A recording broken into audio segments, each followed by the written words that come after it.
UDEN for our third day of Hive Ignite events. We're delighted to welcome social media influencer, the very great magician and storyteller. This is Stuart Edge. Stuart.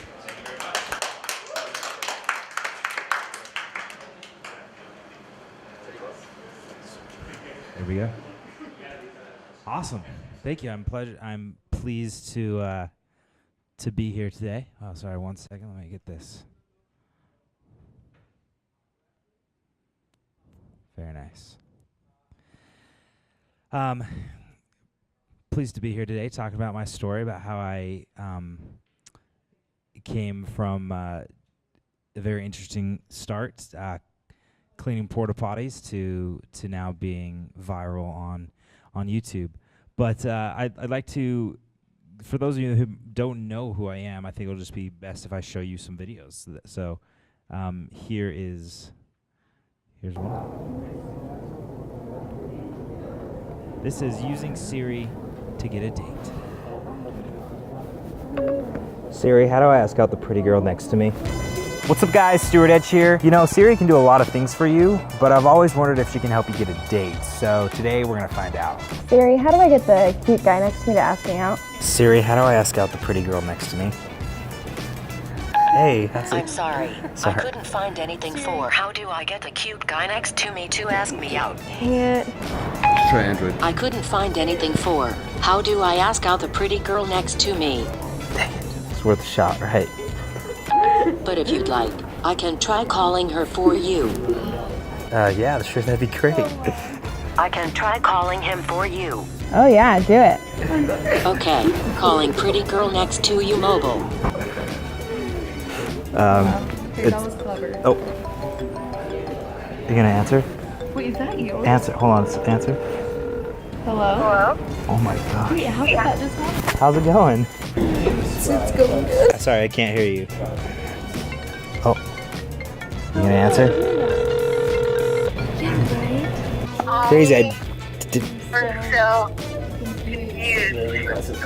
Well, my wing girl Siri just hooked us up, so how cool is that, right? You know what I'm saying? Okay, calling cute guy next to you mobile.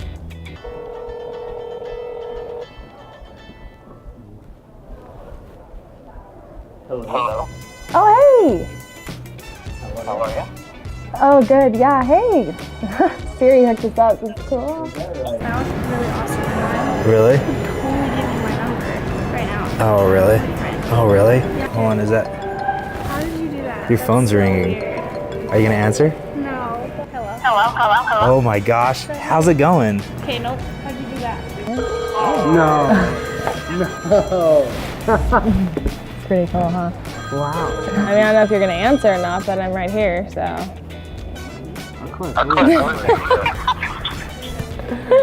Now you have my number.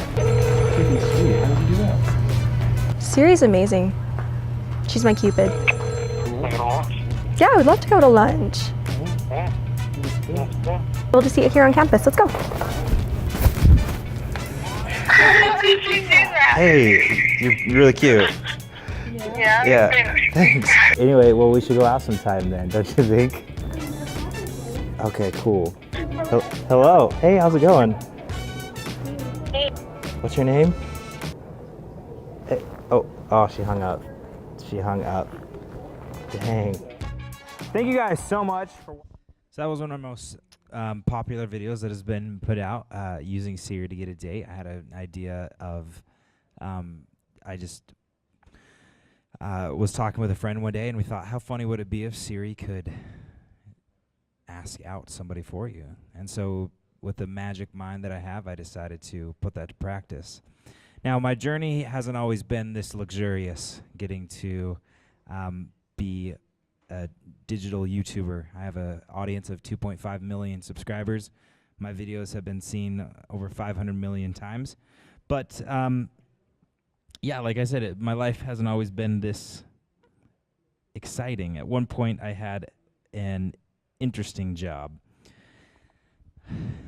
I used to clean porta-potties. Honey bucket. Yeah. You laugh, but I was the best person at my job. You could say I was the number one man at a number two job. Yeah. I had to put up with a lot of crap at this job.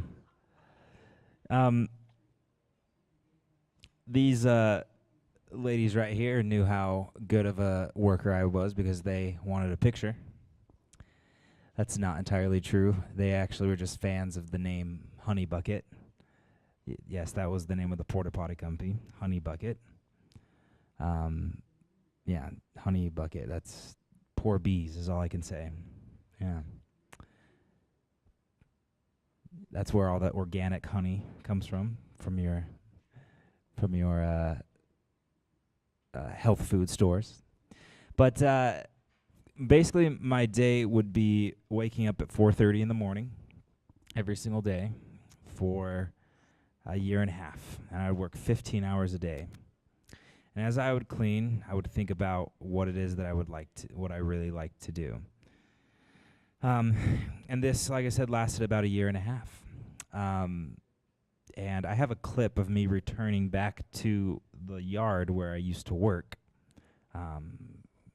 revisiting it. So I'll show you that video.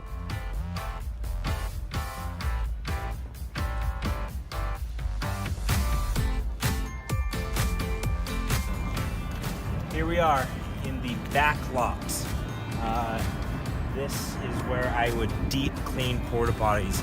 Most of my time was spent en route, but in the summer I had some extra time, and so I asked if there was some way I could earn a little bit more money, and they said they could put me back here to deep clean the porta potties.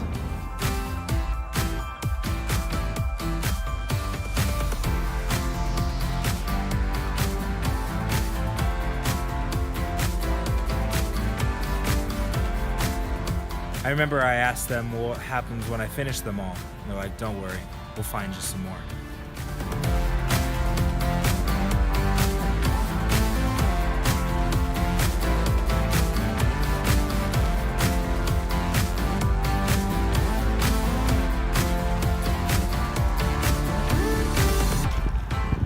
A lot of dreams and ideas were formulated right over there.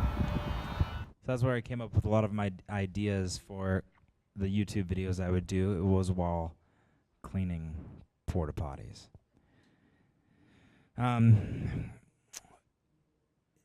Here's how bad my job was. One day I showed up to work and my boss had 2 convicts there.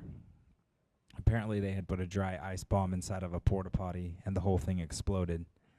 And so their punishment was to come work with me for a week. Yeah, to teach convicts a lesson, they had to do my job. So basically, the government used me as a poster child for if you did not behave, this would be the life you would have to live. Don't do drugs or else this. You know, those click it or ticket? Well, it was click it or toilet is what their new campaign was. So as I would drive, I would think, what came naturally to me? And that was one thing that I ended up figuring out, was that one of my natural strengths was performing and making videos, and that was a big thing to be able to come to that realization Another thing that I enjoyed was magic. So here I was cleaning porta potties, not sure where I wanted to go with my life, but I remembered that I enjoyed magic. My first magic show I ever did was when I was in the 5th grade. I have a photo here from that up on stage, in the year 2000. I never touched a deck of cards. I never performed in front of a live audience after that show in 5th grade. Went on with my life, somehow ended up cleaning porta potties, and thought, I want to start making YouTube videos, and I did. And then I thought, oh, I remember I like magic.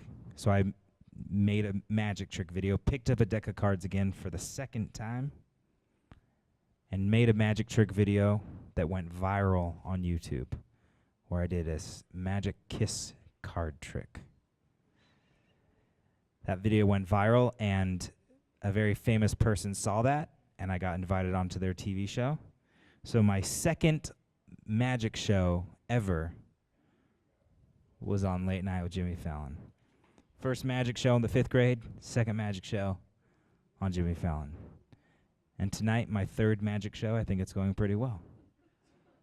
No, this is not my third magic show. I would hope that it's a lot more. But let's see. Who here are you guys? Is everyone here single? You guys dating, married? Married? Dating. You guys look like a happy couple. Yeah. So, what are your guys' names? Michael. Join me up here for a moment, if you wouldn't mind. I'm going to show you the card trick that got me famous.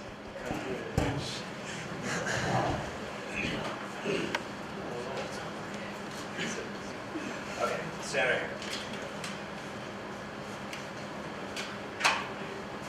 So, Michael. And Annette. I'm going to take a card. The Queen of Clubs. Why? Oh, Michael. You had a chance. You could have said, you could have looked at her and said, you're the queen of this club. Oh. But no, you did not. No.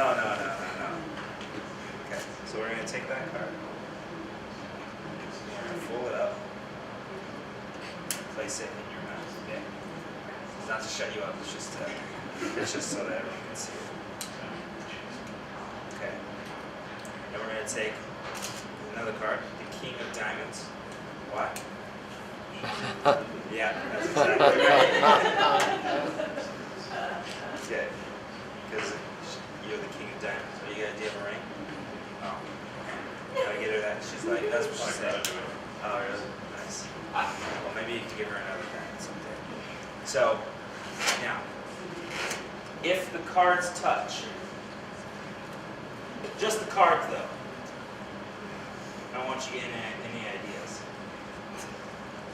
This is a family-friendly show. Just the cards, just the cards.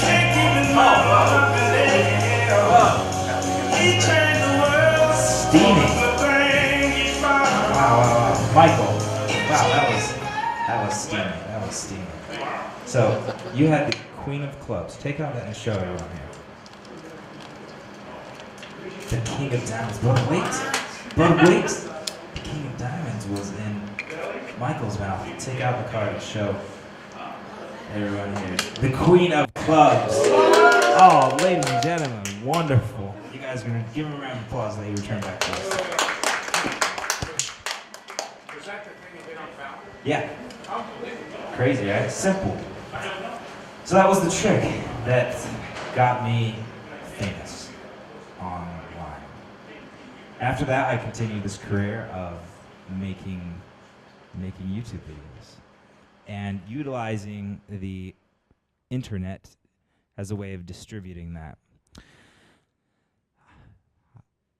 I started to make very shareable content, stuff that would get seen, and because of the internet, that just was perfect. With social media platforms, people would connect emotionally with my content. They would find some sort of emotional connection with it. You know, seeing two people kiss, that was like exciting, and so people would share it and they would laugh. And so that's how I found success through YouTube. Now, after a while though, I wanted to make sure to give back through my videos. Oh, geez, very nice, okay. What's up guys, Stuart Edge here. I know money can be tight being a college student, so today we're gonna give back using a little bit of misdirection. I just need your phone and a wallet for this trick, is that okay? So we're gonna put your wallet in your coat pocket right here, and then your phone right there. Now actually, what kind of phone is this? It's the iPhone 4S. Okay, let's see this purse real quick. Cool, there, and we'll just keep that right there. Do you have any cash I could borrow for this trick? No, I don't have any cash. You don't? What's that? Oh, wow, man. We just put that in there. I can keep it? Yeah, you can keep that. Thanks, man. Yeah. I really needed that, actually. Did you really? Yeah. Dude, no problem, man. Wait, are you being serious? Yeah. It's called reverse pickpocketing. It's this new cool thing that's going around. This is a little more than cool. Well, cool.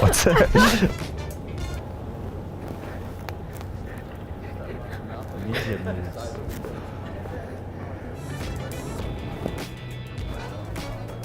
I gave him $100. $100? What the heck? Lucky. That's pretty cool. Is this real? I think so. Do you have anything to do with this? No. All right. No. I just don't know if it's like, if you can get into the library that way.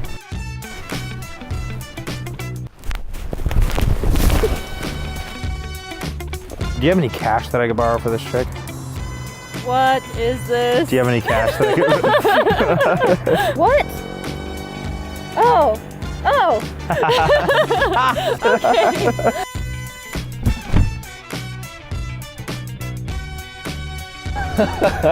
Reverse pickpocketing. What the? Crazy, huh? No way, Yeah. what the heck? Alright. Yeah. You know that guy? I don't know. I just came over. Who was that guy? Is this for real? I have 2 kids and you're really about this for Christmas.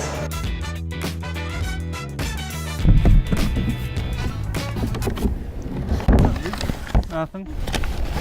Just reading. How are you today? I got reverse pickpocketed. It's because you're awesome. Thank you so much. I'm not sure if I was gonna make rent, and so. We're just like doing this thing, like helping college students, you know?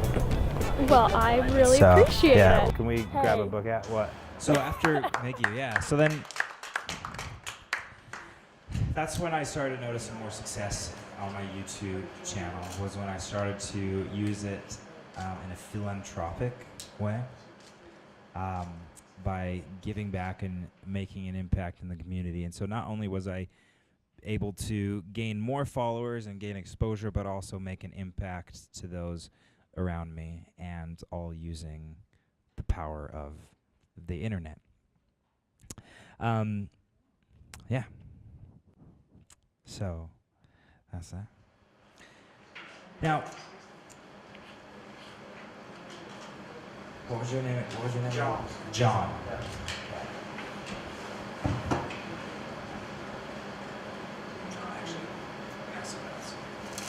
What's your name right there in the back? Josh. Josh. Josh, I want you to think of any card. Okay? What is it? The Ace of Diamonds. The Ace of Diamonds? Yes. Wrong. The answer was 9 of Diamonds. How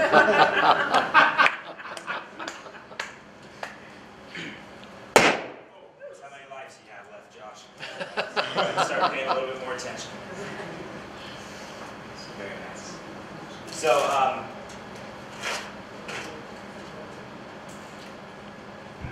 one thing that the porta-potties affected my love life. You could say girls did not want to talk to me. And so I made it an effort to make sure I could learn how to read people better.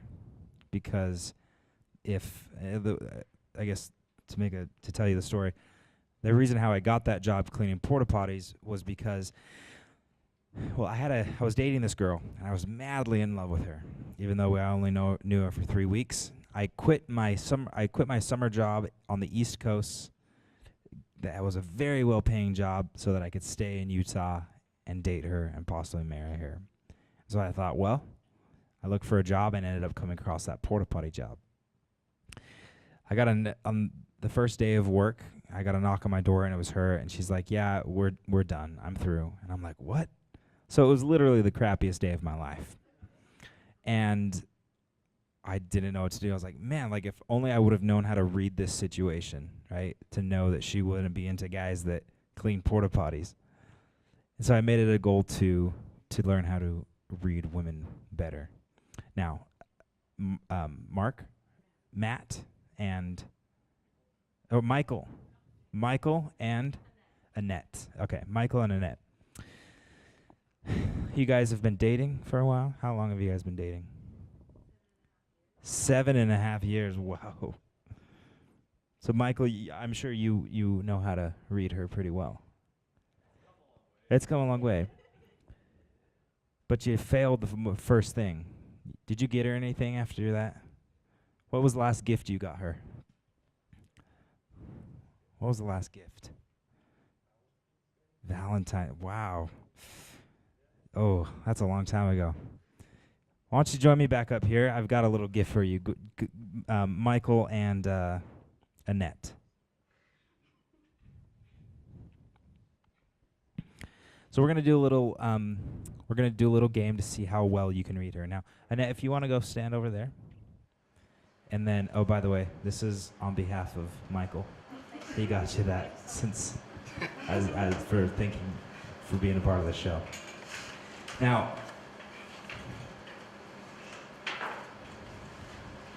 I want you to take this deck of cards, and I want you to look at her. Look at the woman of your dreams right there. Man, I want you to think of the card. I want you to think of the card, Annette, okay? Think of a card. You've got it. Now, you probably know her. You're probably thinking, yeah, she probably is thinking this one. Don't send any clues, though. Just like, okay, and I want you to go through and think of the one that she's thinking of, okay?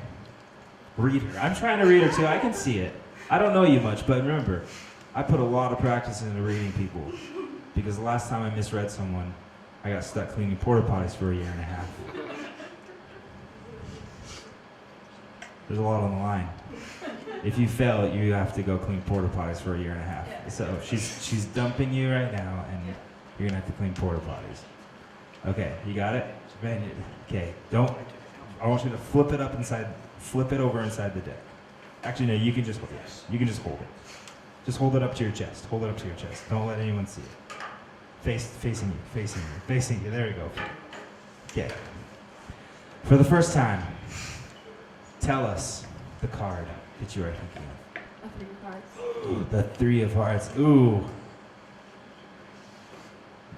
Michael. The 7 of diamonds. Oh, no. Dang. You do. See, like I told you, though, I've been practicing at reading people. And so, I flipped over a card in a deck, which I thought you were going to pick. Okay? But I kept this deck of cards in a very safe place. Josh, name an article of clothing.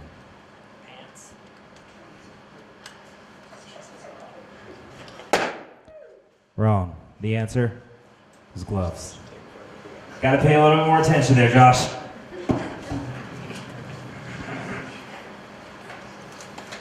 Like I said, I kept this deck of cards in a very important place. No, not there. No, just ready.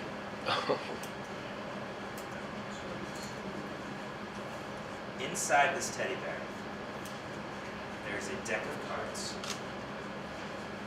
But wait, what was the 3 of hearts? And inside this deck of cards is one card that's flipped upside down, just one. Sealed in this teddy bear the entire time in front of everyone's eyes. You want to take that card and then we'll show the audience. Ladies and gentlemen, 3 of hearts.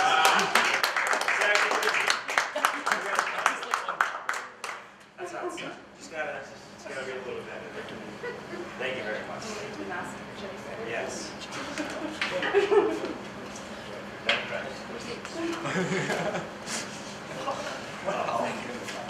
This is like Mario Kart battle.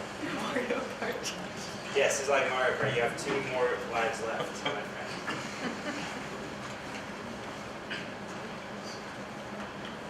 So,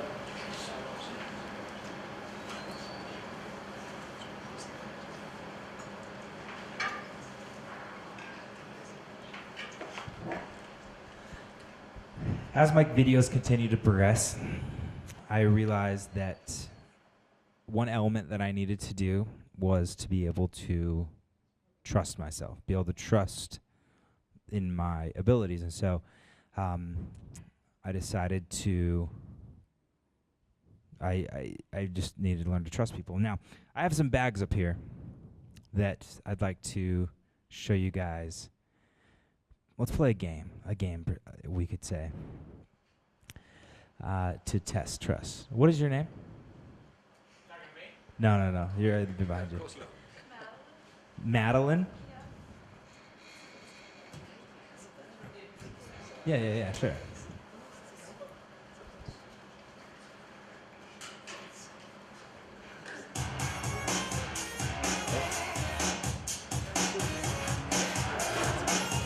Okay. Madeline, join me up on stage over here if you wouldn't mind.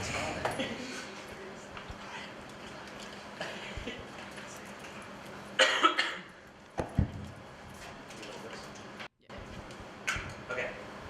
Madeline, question. We're going to play a game. Okay. Now,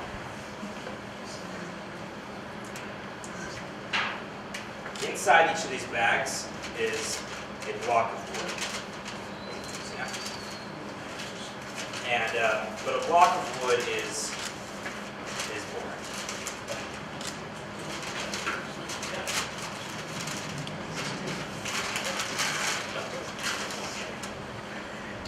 Block of wood. Now we're going to make things a little bit more interesting with a 6-inch tank.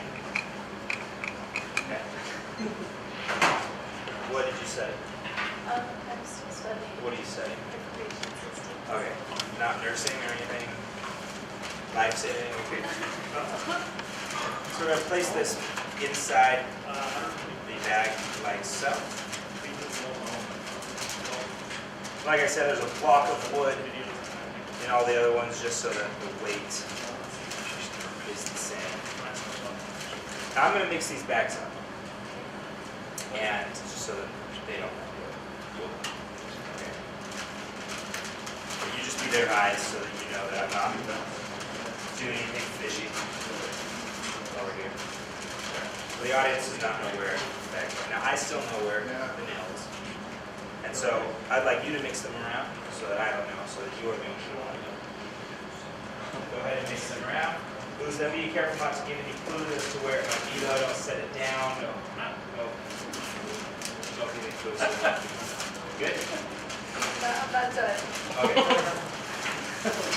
Do I just set them like Yeah. this? Then just set it back in a line. Good? Okay. I don't know where the nail is. Okay. So I'd like you to, Josh, name a bag. Like 1, 2, 3, 4, or Just name one. name the one that has the nail in it. Name a bag. Second. No, first. That's the name you've given it. Yes. Like, are you married? No. On behalf of your future children. That's not fair. I said name it, like give it a name. Named it the second one. No, that's okay. I was just kidding. I was meaning a 1, 2, 3, or 4. But you still got one life left. So 1, 2, 3, or 4. Which one? The one on the far left. Okay, and I want you to name. Do you concur? 4. 4. Is it 1 or 4? That's what's 1. Do you concur? Oh my gosh, I know. Wait, what? I don't want this to happen. Sorry, I'm a little confused. You know exactly what I'm talking about. Yeah, I did. I said I'm playing a game of trust about trusting people, and that you remembered which one had the nail in it. You didn't remember which one had the nail in it? I got no trust.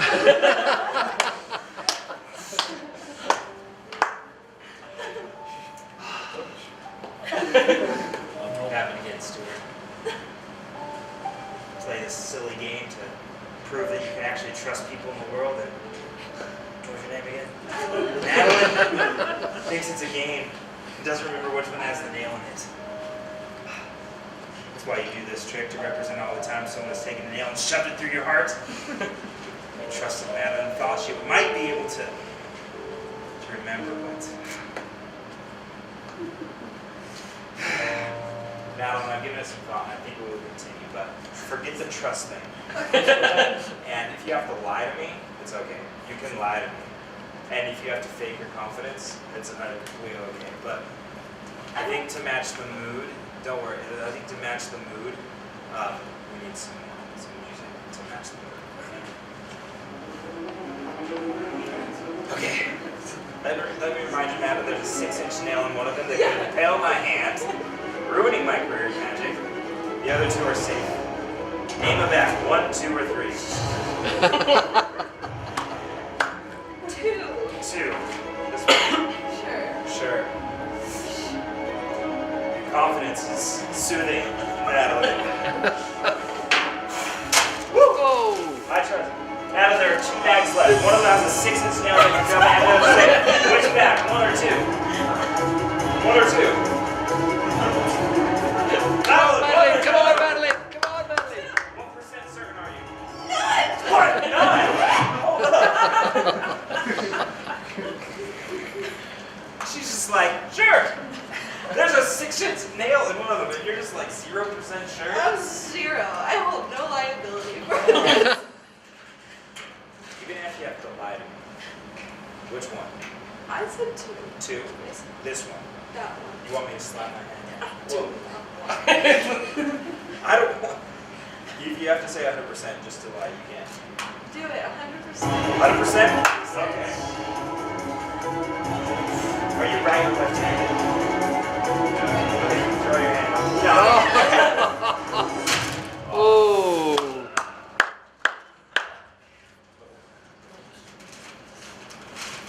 Yeah, that means inside. Plus the nail. Ladies and gentlemen, give it up for Madeline.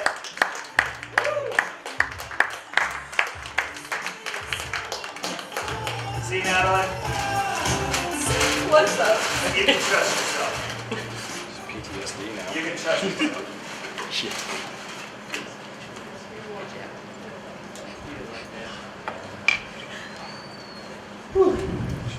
So I learned early on that you can trust yourself. This is Madeline. Now,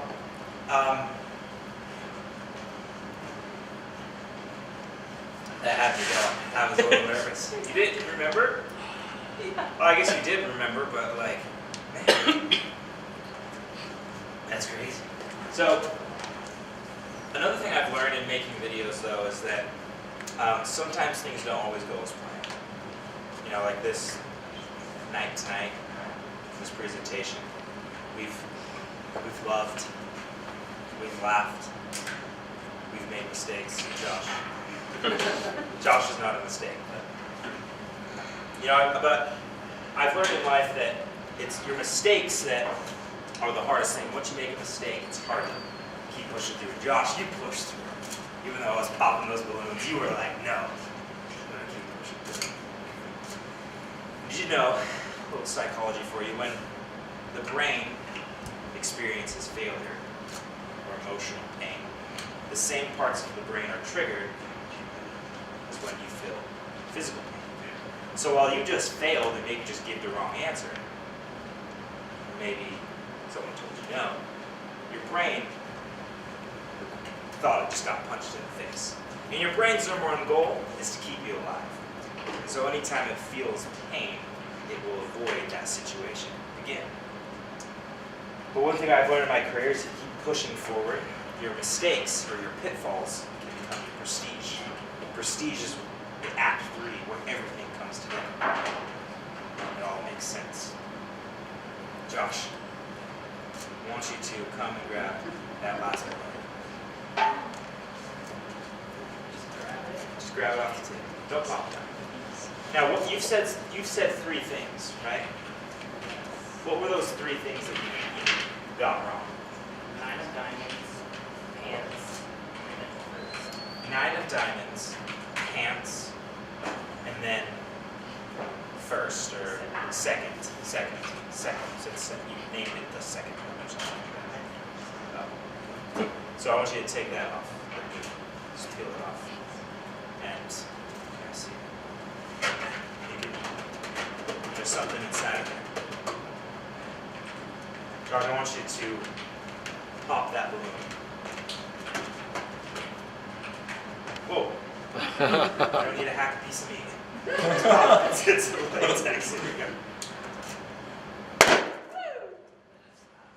Out falls a piece of meat. Out falls a piece of paper.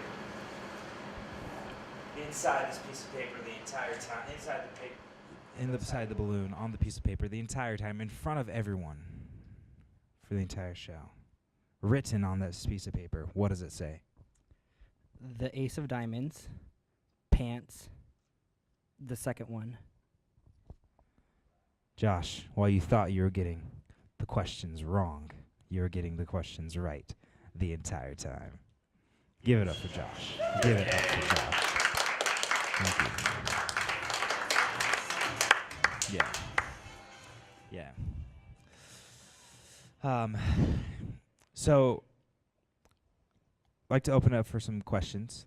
Now, if anyone has any questions about my time on YouTube or career or how I've come to do what I do. Any questions? Yes. So,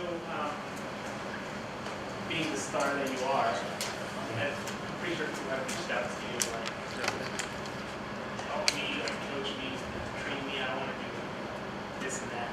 How have you dealt with all that stars, gigs, and things like that? Yeah. How do you deal with fandom? Man, that's tough. It's a tough thing to deal with. There are times where you don't want to talk to anybody. There are times you don't want to help anybody. But I think it's, I don't know how I deal with it. Like, it varies every single time. I mean, you do your best to try to monetize those opportunities so that it's not, so that the time you're putting into it is able to be monetarily beneficial. And I think the more monetarily beneficial it is, the more you are able to then assist other people. But if it's not, you only have a limited amount of time in the day that you can give people and a limited amount of energy. So, yeah, if that answers your question. I try to monetize it if I can. Yeah. Any other questions? Very nice. I got one. Do you have any plans for your next like philanthropic video? I mean, I don't know if you want to give too much away, but yeah. Or any ideas? Not currently. I'm done giving back. No. I've actually, I try to do my best at doing stuff like that, not in the spotlight. You can get into a weird place if the only time you're giving back and making an impact in the community is when there's a camera pointed at your face. And that can come off just really disingenuous. It can also affect you as a person. And so I guess I do a lot of just trying to give back in my community behind closed doors. As far as a big public thing, I don't have anything planned right now. So, yes. I just want to say that you mentioned one of my very favorite movies of all time, The Prestige. Yes. Yeah, I love it. Thank you. Just watched it a couple weeks ago again. So. Yeah, it's a beautiful show. Yeah. You had a question right here, sir. Yeah, how many total videos to get how many total hits? How many videos has Have it you taken? made, and what's the total number of people, number of views? Yeah. So, I made about 100. The bulk of the videos come in a catalog of maybe 50 videos. Compile probably the 500 million views I've had. 500 million views, and then there's other ones that kind of are all below, like in that 100,000 range, a bunch. But it's a group of 50 videos. Yeah, so an average about 10 million per video of those 50 big videos. Yeah. Yes. Was the tipping point when you did that magic video? Or was it Yeah, like for me, it was instant success. For a year and a half, I maintained a viral video on the trending page every single month. I gained 1 million subscribers in 9 months, and then another 1 million subscribers in 6 months after that. And it was just instant. Like, you talk about the Midas touch, and anything I touched turned to gold. It would just blow up and went viral. And every single one just kind of like moved it up. I guess the big tipping point was that first video I uploaded. But then I was able to consistently maintain that for a year and a half. Hey, Stu, what do you think makes your videos viral then? Yeah. So it's a great combination of editing. Well, it's the content that is the, there's an emotion involved. People are going to experience emotion. Like if you guys saw the reverse pickpocketing, there's an emotion. But then also the editing is a huge part of that takes people on a story. How about the title of the videos? Is that an important part as well? Yeah. Nowadays, yeah, and that's a game that's tough to play, this algorithm game, right? How do you play that algorithm game? And I guess sometimes I'm anti-algorithm. I'm just long live art, you know? But yeah, I try and just let the art always make sure that art always has a place to live. Okay, we've got time for one more question. If anybody has one for Stuart. Yeah. Yes, right here. How much time do you spend researching trends? Do you spend any time doing that? I don't. However, I do capitalize on trends. When the last Jedi video, The Last Jedi came out, we made a video called The Last Shred-Eye, where it was a guitar battle between two Jedis, and they would shred with guitars. And so that was how we capitalized on a trend. Yeah. We got over 20 million views that video. Yeah. Stuart, on behalf of everyone, I say thank you for coming and doing this for us today. We really appreciate it. Thank you very much. Storytelling and magic with Stuart. Thank you so much, so Stuart. much. That was fantastic, and that wraps up the last of our hourly sessions on day 3 of Hive Ignite Week. I'd like to thank you all for coming. We're going to have a 15-minute break here now, while we, or maybe a little bit longer, depending on how long it takes to get set up. But coming up, 6 o'clock or roundabout, it's the Digital Holy War. Let me hear you say woo. You see, that's the kind of excitement we generate here in UDEN's Hive Ignite Week for, and there's no magic involved in this. This is pure skill we're talking about. These are some of the best players, some of the best professional players, semi-professional players, university athletic players. What do you call it, AJ? Players of esports. Players of esports, and some of the future millionaires, I would imagine, in the video games industry, based upon their success playing video games. So, what games are we playing tonight, AJ? We'll play Utah versus BYU in League of Legends. League of Legends, BYU, and University of Utah esports. So that's coming up round about 6. If they show, they might be afraid. Oh, there you go. Trash talk's already begun. But anyway, thank you all for coming so far, and we'll check in with you again in about 15 minutes. Thanks, everybody.